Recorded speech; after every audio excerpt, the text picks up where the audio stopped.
Today in this video, I'll show you how to take out the ATO debt clearance certificate.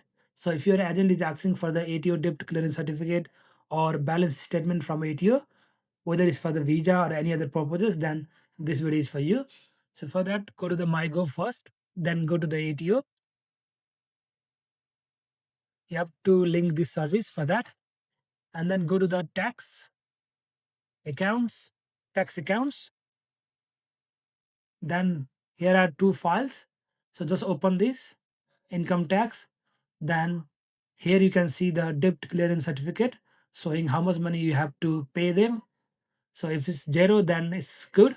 So just click on print and then save this file as a PDF and just send it to them. And also you can send another activity statement file as well.